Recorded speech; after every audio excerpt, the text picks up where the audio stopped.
If you could go back and give yourself some advice, what would it be? I'd say two things. It's a funny balance, isn't it, of patience and impatience? And when do you apply both? I basically say, look, if you're in a place where you're learning a lot and growing as a person, exercise patience. If you're in a place where you're not learning and not growing, individually and as a person, I'd say, spiritually and just from a skill standpoint, could be leadership, analytics, whatever skills you want to apply, then I think impatience is called for. And trying to ferret out the through. You don't have to make these decisions alone. You can seek out other people, talk it through, and often in the act of just having a conversation, right, it comes to you what the obvious answer is. But, sometimes you need to have the discipline to talk it out, and doing it with other people can be quite helpful. And a lot of people want to help you. And this view, I don't think there's one mentor, this one mentor mentality, Svengali type idea doesn't make sense to me. It wasn't my experience. I had many mentors. And many people would reach out and be incredibly helpful at times. Sometimes when I didn't really think I needed it or wanted it, but in hindsight it was quite prophetic. So, I just say, I think the journey's kind of a blast, not every day. My kids now are early in careers. And the early jobs I remember, I didn't love all my early jobs. There's plenty of times I wanted to quit. Right? And then, but for what? Then I'm going to go do an early job somewhere else. The job's to get through the early job, not to go have 6 of them, in a sense. And so it's just, it's thinking it through and what are you trying to accomplish.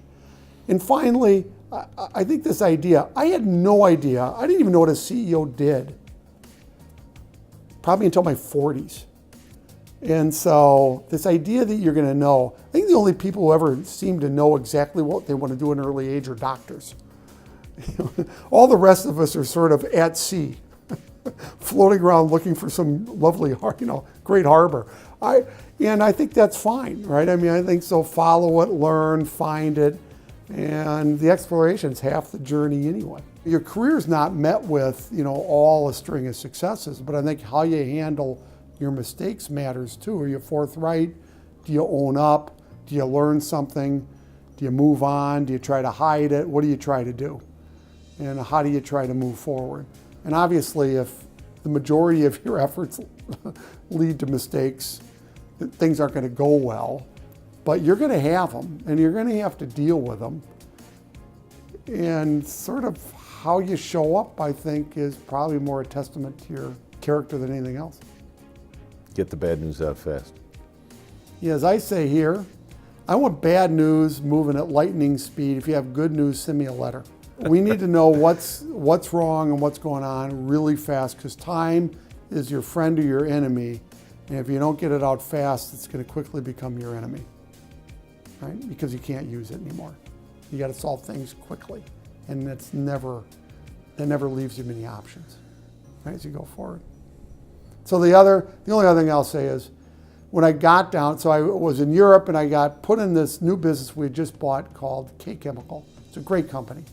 65% of our sales were to McDonald's.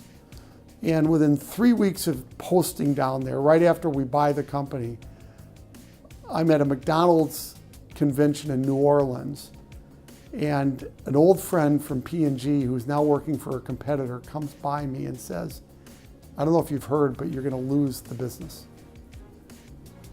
I go, the McDonald's business? He goes, yeah. He goes, and I'm going to take a bunch of it. And I'm sorry you're the guy I'm taking it from, because I know you just got there. And I said, oh.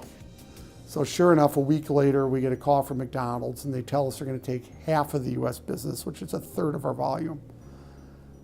And from that day forward, it was a 4-year fight to keep the business, which we ended up doing.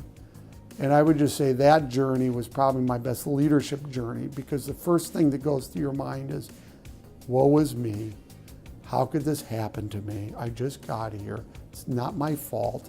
All what I would say, kind of the small stuff that goes through your head.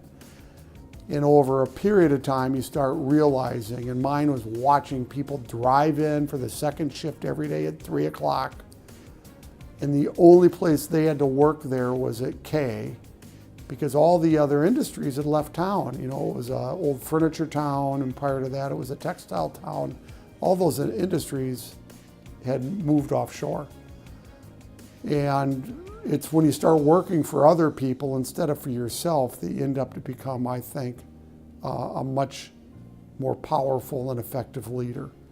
Because you're not playing defense anymore. You're really, you know, then it was not how do we mitigate the problem. It's like, how do we save this damn business, 100% of it, so nobody loses their job as a consequence of this. Because it wasn't their fault either. You know, me, I would have gotten another job.